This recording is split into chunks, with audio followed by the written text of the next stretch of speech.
Maharashtra diaries में आज हम बात करेंगे मुंबई के आगामी बीएमसी चुनाव की और इस चुनाव में किस तरह से उद्धव ठाकरे और राज ठाकरे का गठबंधन हो सकता है और इसको लेकर उद्धव ठाकरे ने आज दिल्ली में कौन सा बड़ा स्टेटमेंट देते हुए अपने सहयोगी कांग्रेस और एनसीपी को दरकिनार करने का काम किया है। साथ ही साथ बात करेंगे प्रधानमंत्री नरेंद्र मोदी के चीन दौरे की, जिसको लेकर उद्धव ठाकरे ने उन पर कड़ा प्रहार किया है। साथ ही साथ बात करेंगे कोल्हापुर की हाथिनी महादेवी की, जिसको लेकर महाराष्ट्र की देवेंद्र फडणवीस सरकार और वंतारा के अधिकारियों के बीच बैठक हुई है। चलिए विस्तार से इन तीनों खबरों की चर्चा करते हैं। नमस्कार, आप देख रहे हैं लोकमत हिंदी। मेरा नाम है सुन कनौजिया।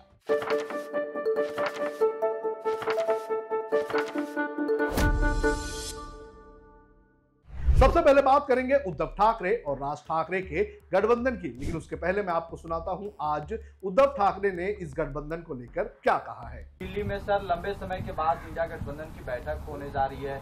इस बीच आप लोग दोनों भाई भी एक साथ आए हैं, क्या दोनों साथ में जाएंगे वहाँ पे राहुल गांधी के पास? क्योंकि आप लोग हम दोनों भाई समर्थ है, हमें क्या करना है हम दोनों करेंगे, उसमें तीसरे की आवश्यकता नहीं है।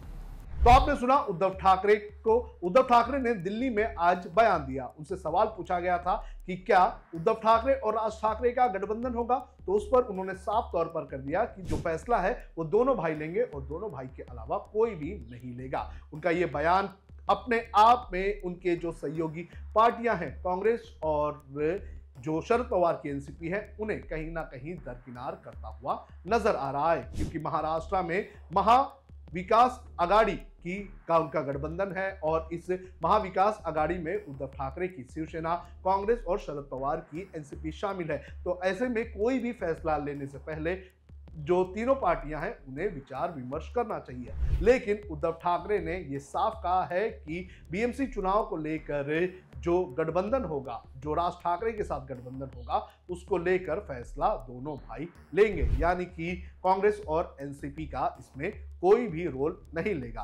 रहेगा। और उनका ये बयान ये भी इशारा कर रहा है कि हो सकता है कि बीएमसी चुनाव में तीनों पार्टियां अलग चुनाव लड़े, यानी कि कांग्रेस और एनसीपी अलग चुनाव लड़े और उद्धव ठाकरे और राज ठाकरे एक साथ चुनाव लड़े। तो उद्धव ठाकरे के ये बयान कहीं ना कहीं अपने ही सहयोगी पार्टियों को झटका देने वाला लग रहा है। आपको बता दें कि पिछले 2 महीनों में महाराष्ट्र और मुंबई की राजनीति के घटनाक्रम बदल चुके हैं।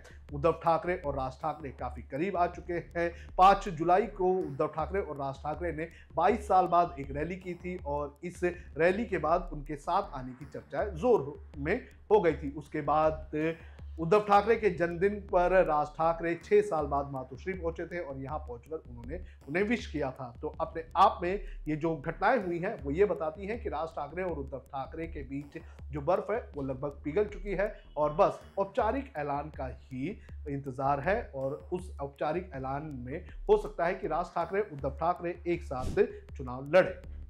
अब बात करते हैं प्रधानमंत्री नरेंद्र मोदी के चीन दौरे की। आपको बता दें कि ऑपरेशन सिंदूर के बाद जिस तरह से पाकिस्तान ने रिटेलिएट किया था, उसके बाद विपक्ष जो है वो ये लगातार कह रहा था कि पाकिस्तान की मदद चीन कर रहा है और अब प्रधानमंत्री नरेंद्र मोदी चीन जा रहे हैं तो उसको लेकर सत्ताधारी पार्टी पर लगातार विपक्ष हमला करने का काम कर रहा है। और इसी कड़ी में दिल्ली में उद्धव ठाकरे ने एक प्रेस कॉन्फ्रेंस करते हुए प्रधानमंत्री नरेंद्र मोदी पर हमला किया।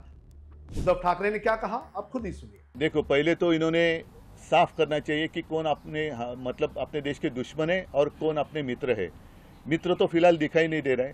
प्रधानमंत्री जी पिछले 10 साल से लगातार पूरा चप्पा चप्पा उन्होंने वो घूमे हैं। दुनिया में आप ऐसी कोई जगह शायद बची नहीं होगी जहां प्रधानमंत्री गए नहीं। लेकिन पाकिस्तान के साथ जो अपना संघर्ष चल रहा है, अब ये बात तो खुलकर सामने आई है कि इसके पीछे चाइना भी है जो पाकिस्तान को मदद कर रहा है। तो चाइना हो या पाकिस्तान हो, हमारा दोस्त है या दुश्मन है। बीच में तो बायकॉट चाइना करके इन्होंने शुरुआत की थी बात, तो अब चाइना में क्यों जा रहे हैं? पाकिस्तान हमारा दुश्मन है या नहीं है? फिर पाकिस्तान के साथ क्रिकेट क्यों खेल रहे हैं? अगर पाकिस्तान के साथ क्रिकेट खेल रहे हैं तो वो जो हमारी माता और बहनों का सिंदूर उजाड़ गया, उसके बारे में प्रधानमंत्री जी क्या जवाब देंगे और अमित शाह जी क्या जवाब देंगे? तो ये सब इनकी, जैसे मैंने कहा ना, इनके नकाब दिन ब दिन उतरते जा रहे, एक एक नकाब उतरते जा रहे। हिंदुत्व भी एक नकाब है, वो भी उतर गया है। और देश के लिए मैं कहता हूं कि अब देश को एक प्रधानमंत्री की जरूरत है, देश को एक गृह मंत्री की जरूरत है, क्योंकि मणिपुर आज भी जल रहा है, वहां कोई जा नहीं रहा। ये तो सिर्फ पार्टियां तोड़ने के पीछे पड़े हैं। परिवार को तोड़ो, पार्टी को तोड़ो, जितने भ्रष्टाचारी है उनको पार्टी में ले लो, तो ये तो पार्टी की बात होगी, देश की नहीं।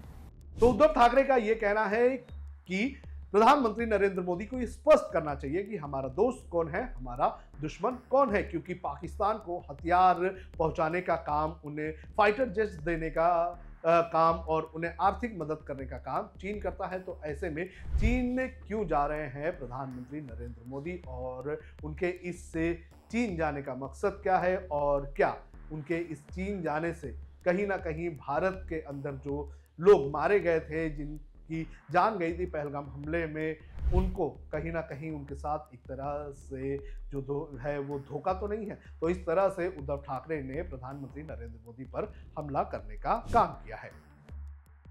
अब बात करते हैं कोल्हापुर की हाथिनी माधुरी और वंतारा और महाराष्ट्र सरकार की। आपको बता दें कि जिस तरह से सुप्रीम कोर्ट के ऑर्डर के बाद कोल्हापुर के नंदिनी मठ की हाथिनी माधुरी को वंतारा शिफ्ट किया गया था, उसके बाद बड़े पैमाने पर विवाद देखने मिला था।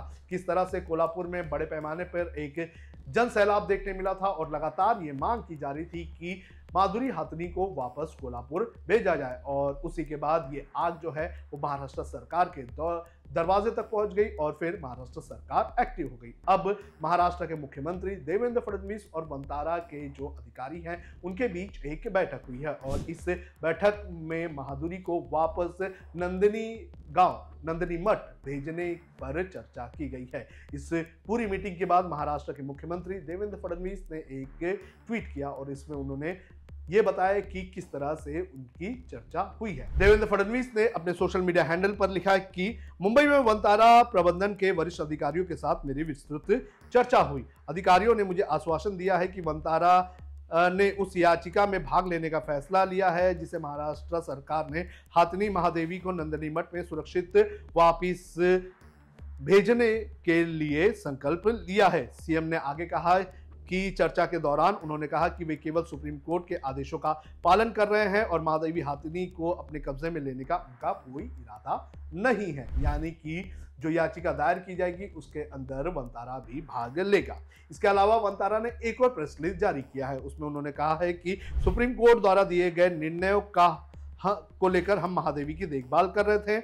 आगे उन्होंने कहा कि हमारी भागीदारी जैन समुदाय या कोल्हापुर के लोगों को कष्ट अगर पहुंचाती है तो इसके लिए हम दिल से माफी मांगते हैं। प्रेस रिलीज में उन्होंने आगे लिखा कि यदि विचार, वचन या कर्म से जाने या अनजाने में किसी को भी ठेस पहुंची होगी तो हम उनसे माफी मांगते हैं। और उन्होंने ये भी कहा है कि अगर नंदिनी गांव में माधुरी को वापस शिफ्ट करना होगा तो उसके लिए जो भी मदद करनी होगी तो हम उस मदद को देने के लिए तैयार हैं। डॉक्टरों की एक टीम भी हम देने के लिए तैयार है। तो इस तरह से वंतारा की तरफ से भी अपना पक्ष रखा गया है और कहा है कि हम पूरी मदद करेंगे। तो ये थी महाराष्ट्र डायरीज की आज की खबरें। देश और दुनिया की खबरों के लिए आप देखते रहिए लोकमत हिंदी।